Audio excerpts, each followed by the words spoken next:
And now let us just go to the. So I'm going to share the presentation. And yes, here. And I think.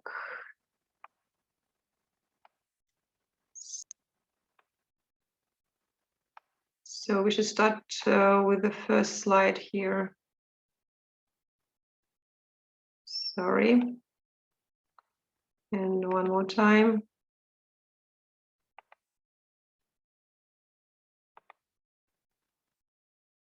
And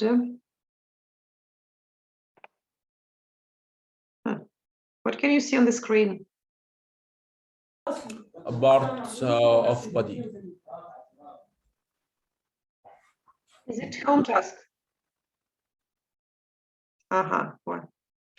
Well, now, is it full screen now?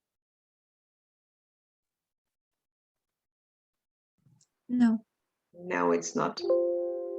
Well, one more attempt, like here. I guess now it's full screen, right? Yes. Okay. So you see, today we're going to speak about presenting complaint. This is the first topic of the book, Medicine 1, Oxford English for Careers. So we are going, this is the course book we're going to study with the help of this book. And I would like to say some words about myself. My name is Nadezhda Bershina. I work as a senior lecturer at Al-Farabi Kazakh National University. I've been working there for 4 years. Yes. I was born in Russia and I graduated from university in Russia. So, and then I moved to Kazakhstan. I've got my master degree in linguistics. I started in the United States as a visiting scholar at the Iowa State University. And I also studied in Europe, in Poland, at Varmia and Mazur University. And I've got the experience of teaching English as like at secondary school and at other universities like Almaty Management University, for example. So this is just a short information about myself and about me. And I guess, I think we will know each other closer later. And so here on this slide, you can see the cover of the course book, Medicine 1. And so please, the group leader, Wilbur, will you please, I don't know, send the email address to the group. So I can just send the digital version of the book to you, and then you can share the book with the other students, your group mates, okay? Can you hear me? Yes, Dr. We can. Okay. And as for the presenting complaints topic, which we are going to discuss today. So I would like you to think of the following. So what is the first person or the first thing that a sick person, a patient, just sees when he comes to a hospital? So here we can see the examples of such situations and in the pictures, in the 4 pictures. And there are some phrases below the pictures that the person, that these people just say. And our task is to match each photograph with what the person is saying. So Yahya, Will you read the first sentence here? Number 1. Yes, doctor. I just need to find Mr. Johnson's notes. The picture number C. Yes, this is picture C. You can see that the so a receptionist is Yes. just trying to find some some The records, patient's records, Mr. Jensen's notes on the shelves, full of paper records there. Okay, well, Akram, will you read the second sentence here, please? Okay, so my hospital number is 3438235. My GP's name is Dr. Lane. So which picture just goes with this phrase? With I this think it's related to picture A. Picture A, right. Well, Yes. so this is the patient who is giving her personal data to the receptionist, and the receptionist is just recording the information on the computer. Well, the next is for Hashim. Am I right? Yes, doctor. Good Hashim? morning. Mhm. Good morning, Mrs. Dean.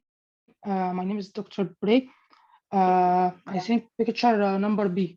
Yes, picture B. So they are shaking hands, just they meet for the first time, the patient and the doctor, Dr. Bray. Well, and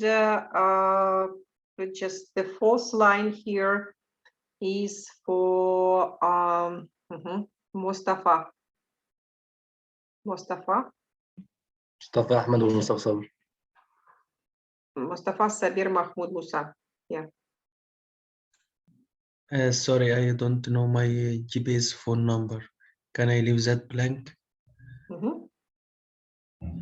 So this is The D. picture D, right?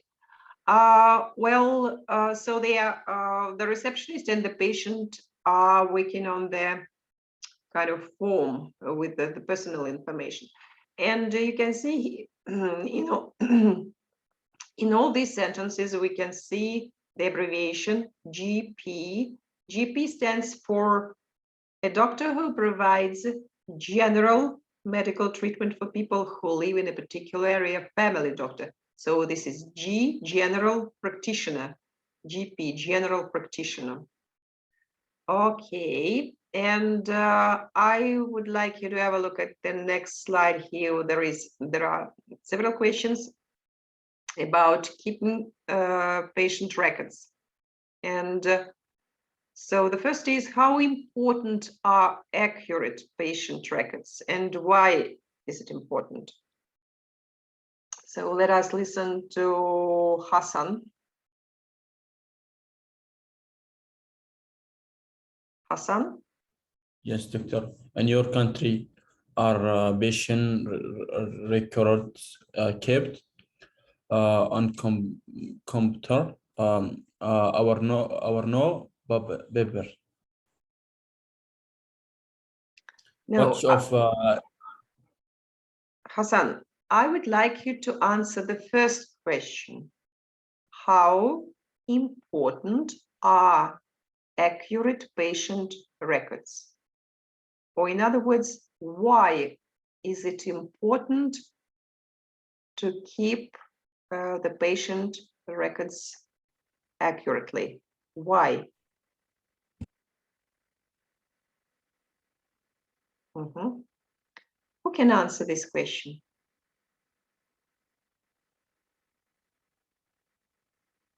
What about, okay, so let me see. Hashim?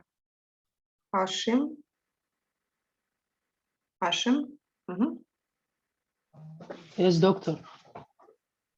So please, Hashim. Yes. What you need? I mean, can you answer the question here, which is on the slide?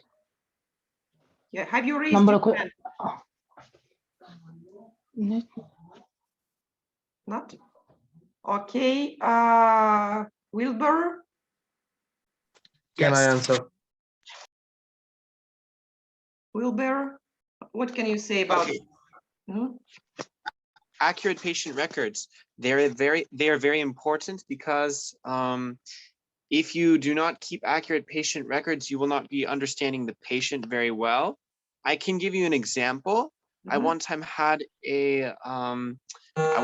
had a collapsed lung, and I went to the hospital, and the patient records were put on a system called MyChart, and they took one X-ray first, and they saw the I don't know how to say it. Basically, they saw the extent of the pneumothorax, and then 24 hours later, they took another X-ray, and they saw that it had indeed improved.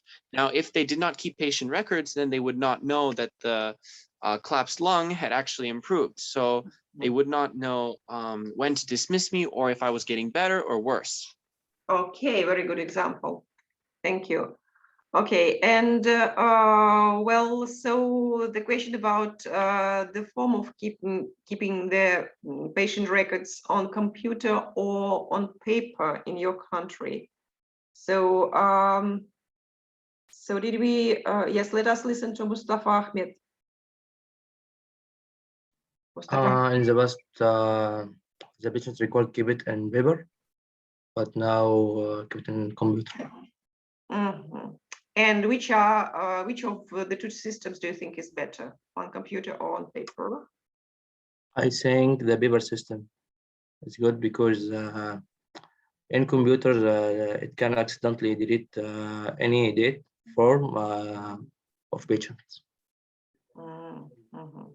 So you depend on the internet connection, yes? If you keep it on Yes. computer, or you depend on the power. Uh-huh. Well, Hassan would like to say something. Yes, doctor, a computer, because I can find a lot of information about a patient and fasting. Mhm. Okay. Well, it depends, of course. Okay. And well, good. Now we are going to listen to the information, to the conversation between a receptionist and a patient. And you can see here some details are given correctly and some details are wrong. And we should understand which information is correct and which is wrong, and make corrections. And so if you have a look at the form, you can see that there are some abbreviations here also, like DOB, for example. This is number 5. So what do these letters stand for? DOB. Any ideas? Date of birth? Exactly, date of birth, yeah. And GP, so at the bottom of the page, GP. general practitioner. General practitioner, right? And CO, this is complaints of some kind of pain. And well, let us start listening. And so if you see a mistake, you should correct it, okay? And you should also say, if you can hear, I'm starting the recording. Unit 1, Listening 1. Unit 1, Listening 1. Can you hear? Yes, doctor. Yes, doctor. Mhm. I'd like to check some information about your personal details, if I may. Okay, Can you tell me what your family name is? it's Carlson. Carlson. And your first name? It's Dave. Any other names? My middle name's Ian. Okay, that's male.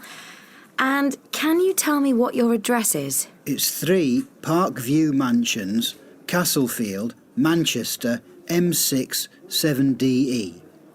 When were you admitted? Yesterday the 9th at 2 p.m. Okay. 9th of November 2008 at 2 p.m. Duncan Ward. And do you know your hospital number? Yes, it's here. It's 19733045. Okay. 33045. And what's your date of birth? 7953. Your telephone number? 0166 405 7001. Okay. Are you married or single? I'm single. Right, single. What do you do for a living? I'm a postman. And lastly, who's your GP? Dr. Jones. Okay, Mr. Carlson, thank you. So do you understand the difference in the information which is given here on this slide and which was really said in the conversation? So do we need to listen for the second time? Yes, please, Morning. for the major. Okay, so now for the second time. Unit 1. Listening 1. I'd like to check some information about your personal details, if I may. Okay. Can you tell me what your family name is? It's Carlson. Carlson. And your first name? It's Dave. Any other names? My middle name's Ian. Okay, that's male. And can you tell me what your address is? It's 3 Parkview Mansions, Castlefield, Manchester, M6 7DE. When were you admitted? Yesterday the 9th at 2 p.m. Okay, 9th of November 2008 at 2 p.m. Duncan Ward. And do you know your hospital number? Yes, it's here. It's 19733045. Okay, 33045. And what's your date of birth? 7953. Your telephone number? 0166 405 7001. Okay. Are you married or single? I'm single. Right, single. What do you do for a living? I'm a postman. And lastly, who's your GP? Dr. Jones. Okay, Mr. Carlson, thank you. Mhm. Well, now, so what about his first name? Is it written correctly? Yes, His correct. first name is Dave, yes. What about address? Yes. Yes. It's okay. And admission details. It was at 2 I think p.m. middle instead of name. 4 p.m. So what is it correct or wrong? Admission details. Wrong. Wrong. What is wrong here? He was admitted at 2 p.m. instead of 4 p.m. 2 p.m. Yeah. Yes, the rest is the same. Okay. Hospital number. No, It's no, correct. No, Wrong. No, What it's is not wrong? correct. 3 or 3304045. Okay, 33 there. Okay. What about his date of birth? Oh, 79 It's wrong. it's wrong. wrong. So he was born on the what? 7953. And it means the 7th of September, right? Yes. What about his telephone number? Is it right or wrong? Yes, it's correct. It's correct. Marital status Correct. is single. Yes. His occupation is postman. Yes, postman. What about the name of his GP? General Dr. James. Dr. Jones. Dr. Jones. Okay. Well, so good.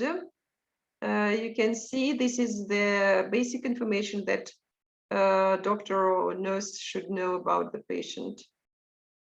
And if we move, yes, here. Can we move? Yes. if we move here to the next slide, where is my presentation?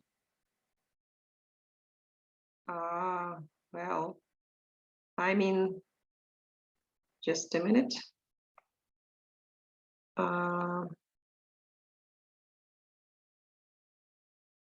So,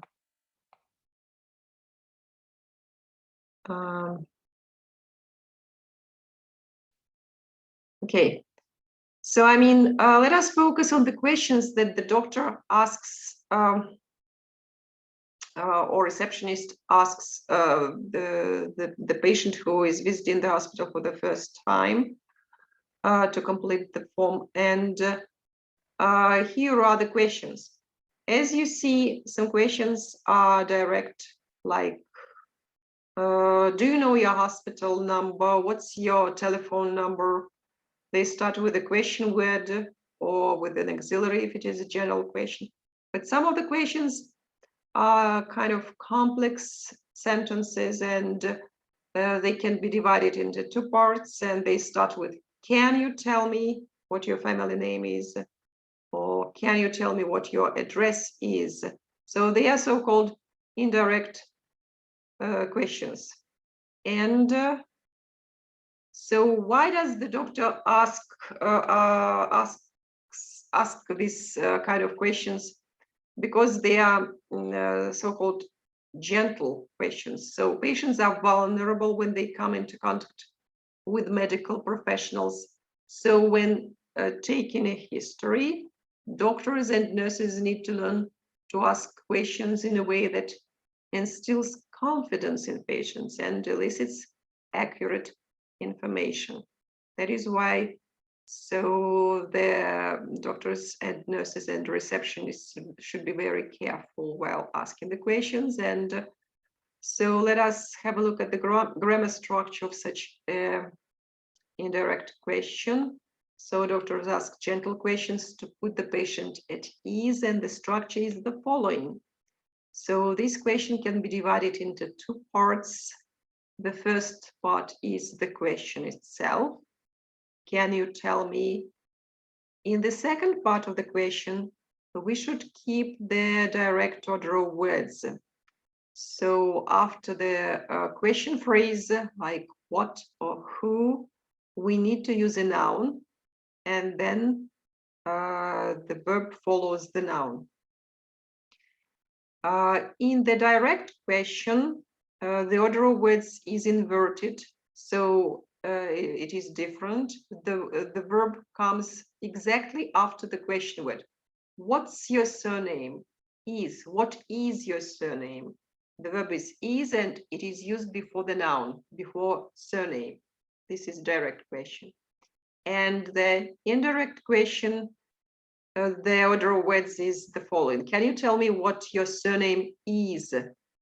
First we use surname, and then verb follows the noun, surname. What your surname is. Is it clear? Yes, doctor. Okay. Yes. And so sometimes the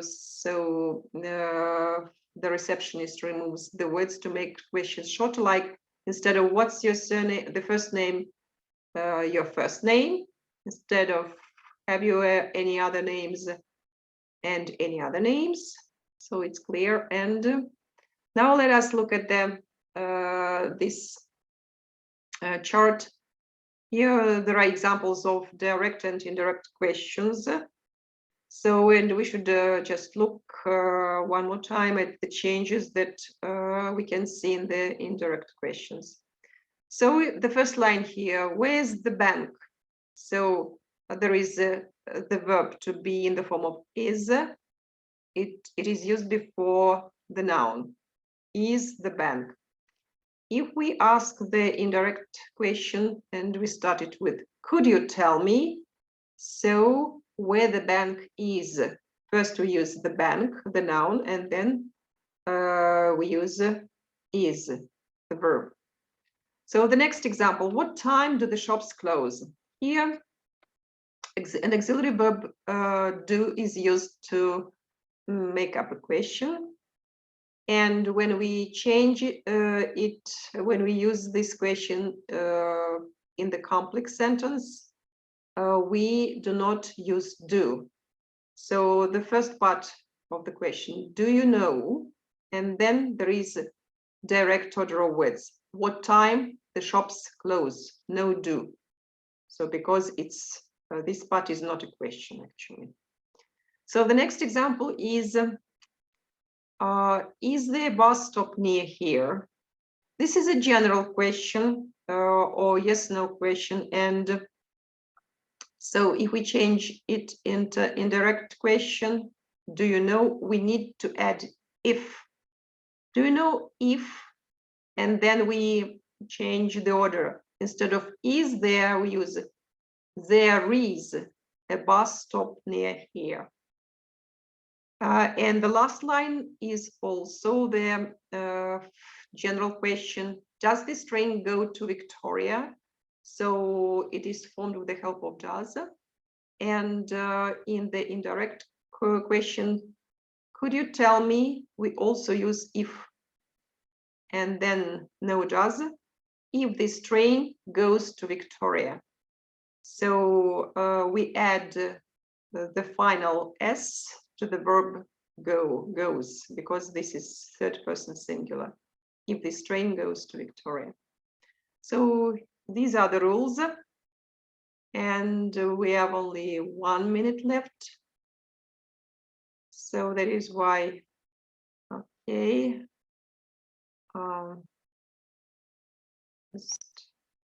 I can see here some. We should back now or after 10 minutes.